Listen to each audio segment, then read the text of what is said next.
ইমান কেইখন গাড়ী এই ঠাইলৈ কেনেকৈ আহিলে বাৰু ইমানবোৰ মানুহৰ সমাগম যে আচলতে ইয়াত হৈছেনো কি আৰু এও হেলমেট ল'বলৈ পথাৰলৈ নামিছে যে কি হৈ আছে এইবোৰ সবিশেষ জানিবৰ বাবে ভিডিঅ'টো প্ৰথমৰ পৰা আৰম্ভ কৰোঁ বলক ভিউৱাৰ্ছসকল আজি মই আহিছোঁ ফিচিং কম্পিটিশ্যন এখনলৈ আৰু এই ফিচিং কম্পিটিশ্যনত ভাগ ল'বলৈ কিমান মানুহ আহিছে চাওক গাড়ীবোৰ দেখি আপোনালোকে নিশ্চয় গম পাইছে বহুত দূৰ দূৰণিৰ পৰা মানুহ আহিছে গাড়ী লৈ আৰু এই ফিচিং কম্পিটিশ্যনটো হৈ আছে ধূপধৰাৰ নিকটৱৰ্তী অঞ্চল মৰিয়মপুৰত আৰু এতিয়া তাতে গৈ আছোঁ ফিচিং কম্পিটিশ্যন চাবলৈ আপোনালোকক সবিশেষ জনাই আছোঁ গোটেইখিনি ভিডিঅ' আপোনালোকক দেখাবলৈ চেষ্টা কৰিম আপোনালোকে ভিডিঅ'টো চাই থাকক hello' everyone this is Shantanu and welcome back to my YouTube channel guys দেখিছে কিমান মানুহ আহিছে ইপিনে চাওক বহুত মানুহ আছে আৰু সিপিনে বহুত আছে তো হেলমেটটো ইয়াতে থৈছিলোঁ ধনজিতৰ হেলমেট বাৰ কৰি একদম এই তাতে গ'ল যাব পাৰিবি যা আইডি এতিয়া থাকিল না এতিয়া নাথাকিলে পটককৈ ধৰিব পাৰিলোঁ হয়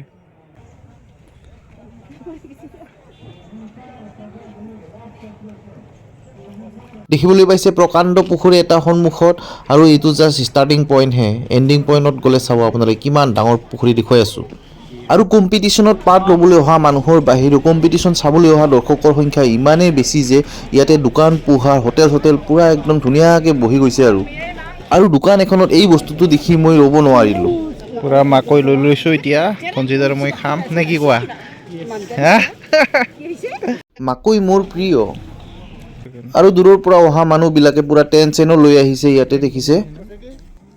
আৰু এটা ইণ্টাৰেষ্টিং বস্তু দেখুৱাই আছোঁ আপোনালোকক বৰ্তমান মই য'ত উপস্থিত আছোঁ এইখন হৈছে মাৰিয়মপুৰ ইক' টুৰিজিম পাৰ্ক হয় আৰু এই পাৰ্কখনৰ চাৰিওপিনে বিয়পি আছে সেই পুখুৰীটো যিটো পুখুৰীত ফিচিং কম্পিটিশ্যন হৈ আছে আৰু পুখুৰীটোৰ মাজতে আছে এইখন পাৰ্ক ভাবি চাওক কিমান ডাঙৰ পুখুৰী হ'ব পাৰি জাষ্ট ইমাজিন আৰু এই পাৰ্কখনলৈ আপোনালোকে ফেমিলিকৰ লগত লৈ ফুৰিব আহিব পাৰে পূৰা পেচা বচুল কৰিব পাৰে আৰু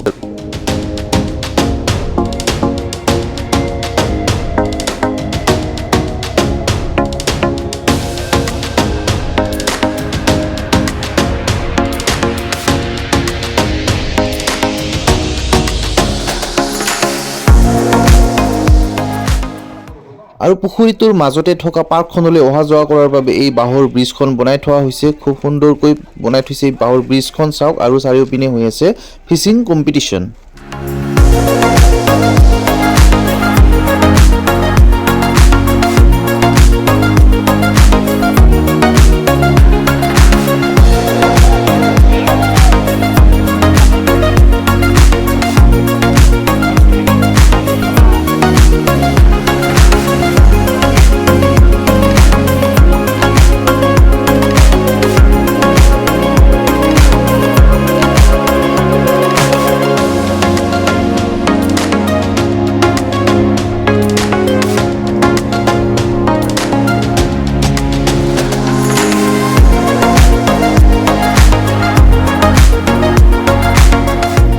আৰু এই ফিচিং কম্পিটিশ্যনৰ সৰ্বাধিক ওজনৰ মাছবোৰ ইয়াতে ধুনীয়াকৈ সজাই পৰাই ৰখা হৈছে চিৰিয়েলি নাম্বাৰ দিয়া হৈছে আৰু এক নম্বৰত যিটো মাছ দেখিছে সেইটো হৈছে